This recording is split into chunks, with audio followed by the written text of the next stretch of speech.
Hi guys, welcome back to another video. I know it's been a while, but I've had a couple of requests, to make videos. So I thought I'd do a bit of a different one today. I'm going to talk about lyrics, and applying lyrics, and screaming, because all good music has screaming in it. I never used to like screaming that much. I used to always say to my friends I prefer like the sort of metalcore when they sing and then scream, but now I can't listen to singing. Went too far down the rabbit hole, unfortunately.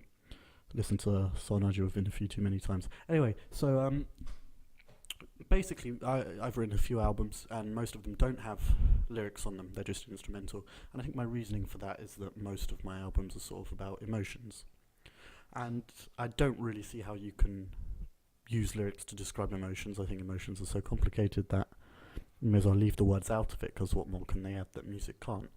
However, I have a couple of albums about events that happened in my life, tangible things that I can remember and that happened in a certain way, events, and I think you can use lyrics to describe that. And 90% of the music in the world is love songs, and I think that's fine, because I can understand you wanting to use words to describe events like that, because these are things that happened. So I've got one of my albums, or a song from an album on the screen. I've talked about the song before this, sometime last year, when probably describing polymeters. But now I'm going to describe lyrics. So let's talk a bit about screaming. Screaming is a great technique. I just think it's more intense. It's like, my friend actually came up with this analogy a few years ago, and I was quite happy that he came up with it, because he hates metal, but he said screaming to singing is like what distortion is to guitar. It just adds a bit more intensity, and I really like that, and I think that's true. So thanks. Okay, so let's have a look. So obviously we've got this in tab. Could notate it in sheet music, but obviously I'm not going to. I'm numerically inclined. So you can read the lyrics there.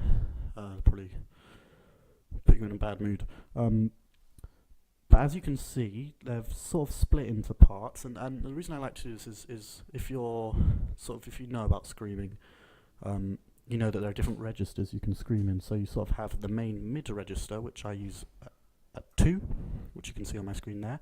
That's what I would describe as the normal screaming register, and that's at an F at the moment. I think most people can probably scream an F fine.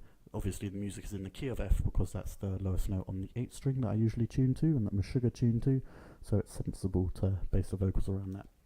So that's the normal mid screams, we're all used to that. Go a couple lines below, you get the 1 here, F sharp, but just a little bit of a clash, because of course, what's music without dissonance?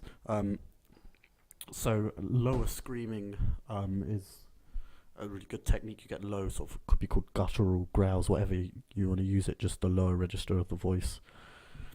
And then you can go up one, or usually I go up another string just to represent it here. As you can see here, you can see it even further out here.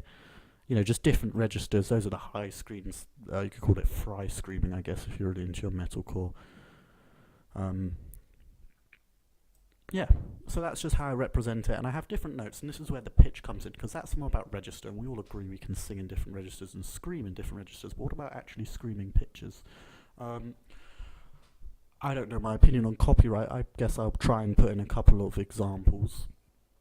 Hopefully I won't get done for copyright. I'll put in a couple of examples. I'm going to try and put in Druzif Stalin, one of my favourite musicians, did a cover of one of Monument's songs, and he has a great section in that before the chorus where he does pitch screaming, and he does a pitch bend screaming. Okay, it's perfectly possible. Meshuggah, you listen to Elastic, I'm definitely going to put that in. I'll talk about Elastic for the rest of my life. We've got another pitch bend there up.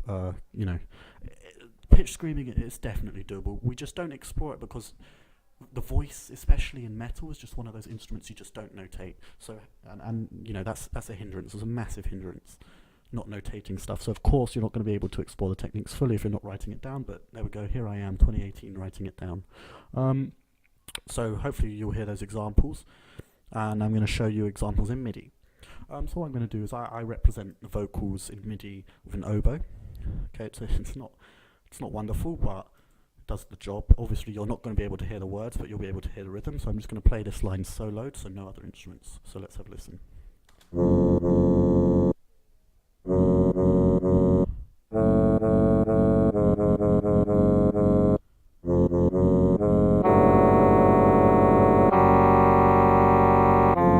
Okay, so you hear that. So we get a little cadence there, dissonant cadence, entirely possible.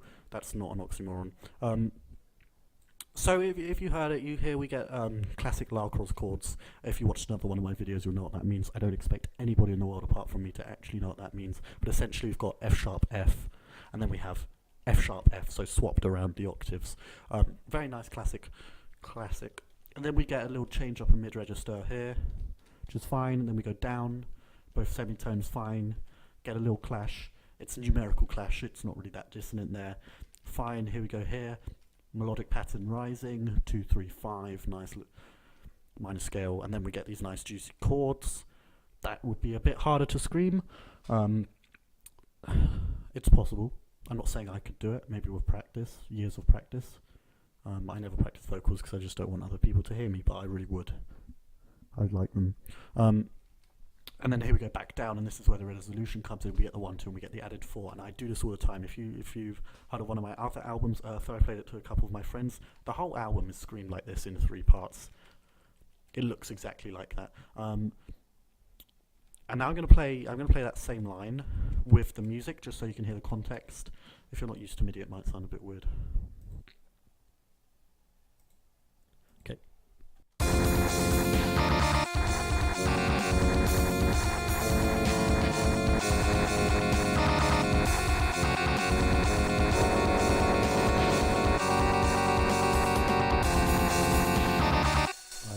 So that's sort of how it goes. Hope you enjoyed that. Hope that left you with some insight. Yeah, so thanks for listening. Leave a comment, tell me what you think. Any ideas, any suggestions. Thanks for watching, guys. See you later.